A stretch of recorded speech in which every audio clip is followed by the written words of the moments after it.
Are you taking care of your aging parents? Or do you know somebody who is taking care of their aging parents? Then this video is for you.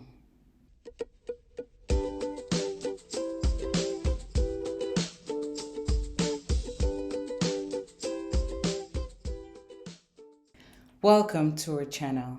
If this is your first time stopping by, please be sure to subscribe and hit the notification bell so you will be notified when we release videos every week. Thank you for watching. I'm Sylvie. Many immigrants in the diaspora are laden with the burden of taking care of their aging parents.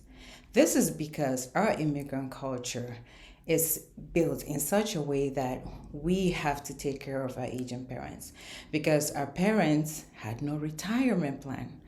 The retirement plan is often the kids taking care of their parents. Now, while this is often seen as a blessing, it can also be very stressful. Taking care of our parents comes with so many responsibilities, like taking them to the appointment, the emotional burden of you seeing your parents deteriorate in health.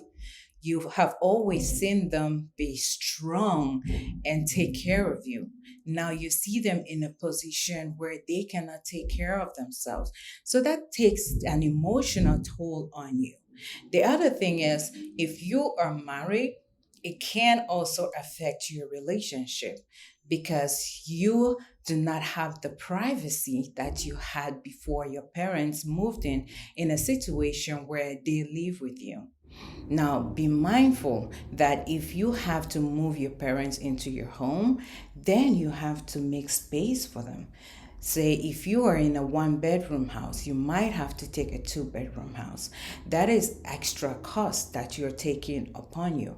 Or if you have a four-bedroom house, then you might have to buy a five-bedroom house. That's extra money that you would have to put down that you might not have calculated, right? So then we're talking about the financial responsibilities of medications that you might need to buy for them. And if they need surgery, sometimes it causes sibling rivalry. And what do I mean by that? Oftentimes, what happens is this: the child who the parent likes, often the parents gravitate towards that child. So the child is laden with the added responsibility of taking care of that parent, right? But then the thing is, that child might also have a family to take care of. So they take on that extra burden that the siblings might not have. And then they end up resenting their siblings because they're not taking as much responsibility as they should have. The other thing is sometimes you have a sibling who is not married or doesn't have kids. And then the other siblings assume, hey, because you don't have kids, you should obviously take care of mom and dad. Well, then that sibling is over there struggling with mom and dad while the other siblings are there living their best life, right? Forgetting that maybe that sibling who doesn't have kids or is not married might want to go out there and see if they can find a husband or a wife. And now if they are over there struggling with taking care of mom and dad, then they don't have the time to go out there and find a husband or wife for themselves. So what happens? They end up resenting their siblings. So that's what I mean by it also introduces sibling rivalry. So it is very important that us as first generation immigrants, we should learn to build retirement savings for ourselves so that we don't put the burden on our kids to be able to take care of us, because we have seen as a sandwich generation the burden that taking care of our aging parents can have on our relationships, on our families, and on our siblings, right? So with that being said, what can we do to relieve the stress that taking care of our aging parents can have on us? So I'm going to share with you in this video some tips that you can use to take care of your parents, of our parents, right? The very first tip is to manage your expectations. So when we get disappointed in people, it's usually because we have set expectations for relationships. We're expecting people to either show up when we need them to, we're expecting them to give us money when we need them to. So, but when we don't expect those people to do those things for us, then we don't get disappointed. So we need to first of all manage our expectations and assess our relationships with our siblings, assess our relationships with our parents, assess our relationships with the people that we interact with that are supposed to be taking care of our parents.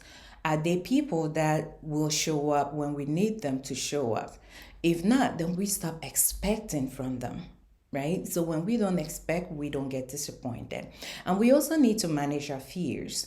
Sometimes we are afraid to deal with the unknown, which is that our parents might actually be aging on to death, right? So we don't want to think about what if they die and then start preparing for that. So we need to actually deal with our fears so we can start preparing for that. So like I said, my first tip is manage your expectations and deal with your fears.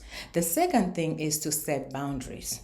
Now, this is very important because boundaries allows you to be able to say no. When you are able to say no, it means that you're valuing your time, your energy, and your money. It also means that you are acknowledging your limitations.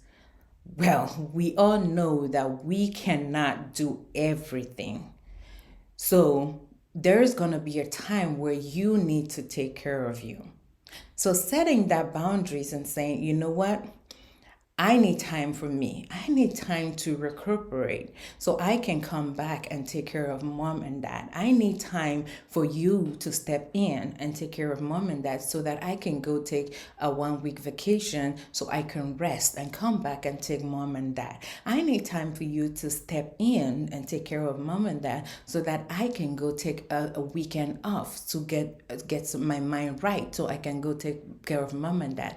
So be able to set those boundaries for yourself because it's very important to protect your mindset. It's very important to protect your time. Otherwise, you're going to burn down real quick. The next tip is to do research. There are resources that are available for elders in the community. So find out what hospitals that they can go to if they don't have insurance, have those available. What clinics can you take them to for discount programs if they don't have insurance, for example, or if they do have insurance, who are their primary care doctors? Have that readily available if you want to take a vacation. So whoever is taking care of them, then they can step in without you worrying about it. If they don't have life insurance, talk to people. If they don't have, residence permit or, documents, what can we do to get them a life insurance policy? Because again, it's about managing those fears because they are going to pass on. That's the reality, right? When they do pass on, what can you do? What's their barrier arrangement? So talk to people, find out what resources are available to get them life insurance policies or long-term care plans that the community might have for elders, such as your parents, okay? Communicate your expectations to your family members or those who are helping you take care of your parents.